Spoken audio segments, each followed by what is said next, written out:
Hi, good evening. It's another great day in the Gambia. It's another great day in Senegambia. It's another great day in Africa as we inch closer towards the Pan-African ideals of regional and continental integration. But unfortunately, in my neck of the woods called Gambia and Senegal, commonly known as Senegambia, we have a dichotomy of ideas where the realities of the people of Senegambia is either misconstrued or not accepted. Therefore, I beg to ask the question, is Senegambia a myth or a reality? Well, to answer this question, I think we first need to identify who constitutes Senegambia. Senegambia is a region that's made up of diverse ethnicities. The Mandinkas, the Wolofs, the Poles, the Serers, the Manjagos, the Jolas, the Papels, you name it. And in Senegal, you have all of these tribes. Equally, in the Gambia, you have all of them. So now, what's the difference between Gambia and Senegal? The only significant difference between Gambia and Senegal are the colonial boundaries drawn by our colonial masters during the Berlin Conference. Other than that, it's two nations with one people. What do we need as Gambians? I guess we need to understand the geopolitics of the very region we live in, and we equally need to understand our geography. Our geography dictates that Gambia and Senegal are married. And this marriage is not a forced marriage, but a natural marriage. Why? Gambia is an elongated speck of land that is nestled inside what we call Senegal. Over 90% to 95% of our territorial borders are wrapped around Senegal. We have less than 50 kilometers of coastline that's out in the open Atlantic. Therefore, Gambia and Senegal have a symbiotic relationship that this relationship is a reality. And this reality goes way, way back. Most of present-day Gambia has been a land trod by the likes of Serigne Touba, Malick Sy, Cheikh Omar Foutiyou, Lat Dior Diop, you name them. So for us Gambians to feel like we are not part and parcel of Senegambia, I think it's a fallacy.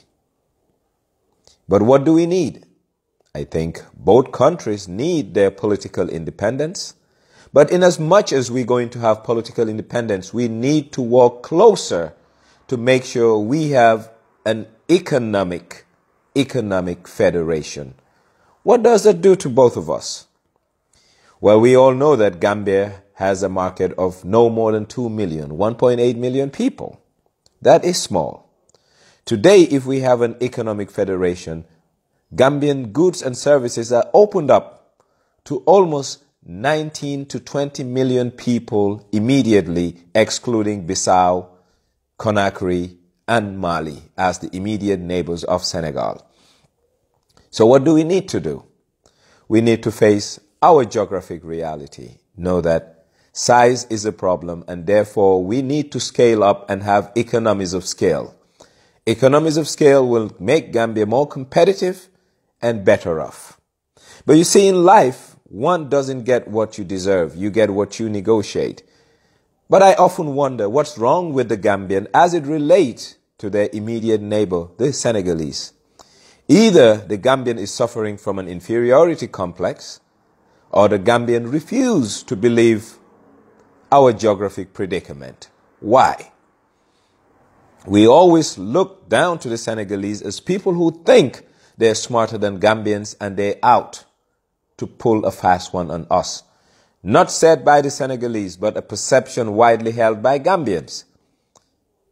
But if the answer is so, why is it that we gravitate to Senegalese music? Why is it that we gravitate to Senegalese fashion? Why is it that we gravitate spiritually to Senegalese spiritual leaders, the Serigne Touba's, the Maodo Malick Sy, the Ibrahim Niasses? Something is fundamentally wrong with the Gambian psyche, not to accept what they practice on a daily basis. Most of the cars we drive, when they have problems, is Senegalese who fix them. Most of the clothes we wear, if they look good, thanks to the Senegalese. Equally, our masoners, our tilers, our plumbers, you name it.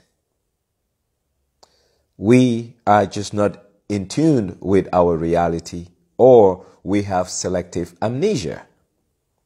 See, Gambia and Senegal, without the Berlin Wall, without colonialism, would have been fused as one big entity, made up of maybe different states, but one big entity. Unfortunately, colonialism has brought the worst of us, divided us into French-speaking and English-speaking. Why shouldn't we not come together, I beg to ask Gambians?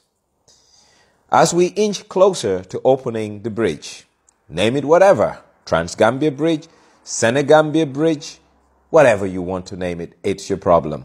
But I think the bridge serves two purposes. One, it opens up Gambia for more economic relationship with Senegal, but equally it gives Senegal an unfettered access to the southern part of Senegal, which has been very elusive and too far from the center of power, the northern part of Senegal, predominantly Dakar. So now Senegal has a seamless connectivity from north to south, thanks to the Senegambia Bridge, thanks to the Transgambia Bridge, and thanks to the benevolence of Gambians. I now believe the time has come for the leadership of this country to try and negotiate great deals for the Gambia. Case in point, air travel. Today, if I buy a ticket from Dakar to Ziguinchor, on average, $125 one way. If I buy a ticket from Dakar to Banjul, $225 one way. And mind you, Ziguinchor is farther than Banjul. What's the difference? Taxes. Today, if Gambia accepts to domicile the airport in Dakar as a local airport within Gambian airspace, and equally the Senegalese reciprocate and domesticate our airport as a local airport in Senegalese airspace, we will end up having a tariff that is so cheap, and it will induce air traffic and subsequently increasing the traffic volumes of the Gambia, and also making Gambia more open to the outside world, because Gambia is very close to the outside world due to our poor air traffic connectivity. So, my fellow Gambians, Senegambia is nothing but a plus to the bottom line of the lives and livelihoods of Gambians. Mind you, equally, Gambia has a natural defense on most of its landmass thanks to its neighbor Senegal. Senegal will not allow any third party to invade Gambia unfettered, because you have to go through Senegal or through the ocean. And if you to come through Senegal, they will not let you march through and come to Gambia, because strategically it's also their interest to make sure that we have a safe Gambia. So going forward, people, what do we need? We need to negotiate great deals for Gambia. If we have great deals, we will have a win-win situation where Senegal wins and Gambia win. Hence the idea of an economic federation. We should all be happy of the Transgambia or Senegambia Bridge. We should all be happy that we're inching closer to a more realistic economic integration within the region we call Senegambia. For one, I am a proud Senegambian.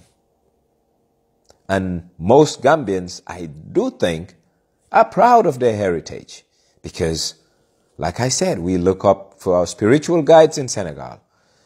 Our entertainment, especially music and television, we look up to Senegal. We look at the craftsmen who do most of the work in this country are from Senegal or of Senegalese origin. Who are we fooling? I think these sentiments are wrongly and highly misguided. And we need to look into these things and make sure that the modern Gambian has a modern mindset.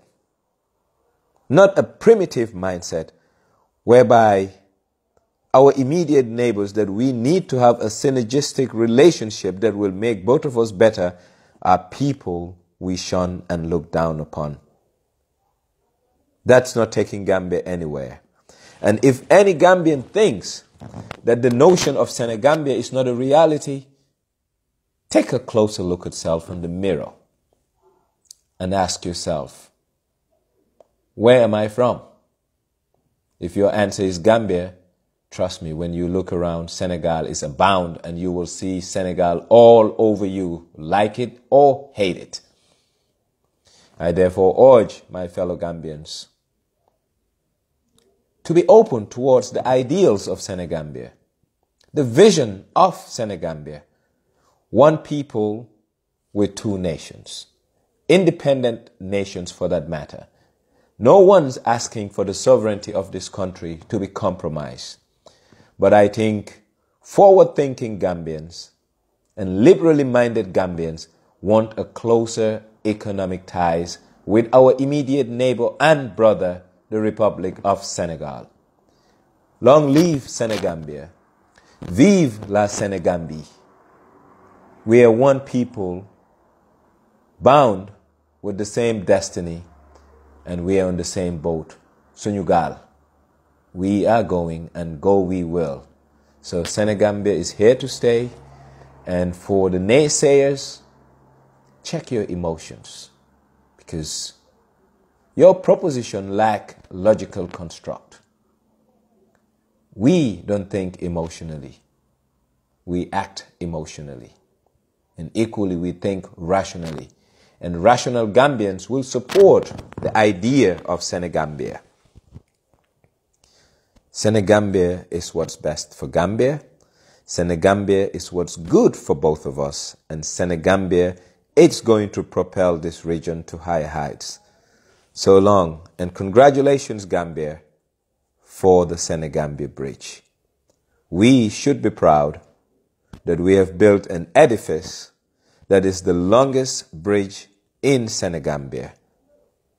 Yes, Gambia will be open, and we want Gambia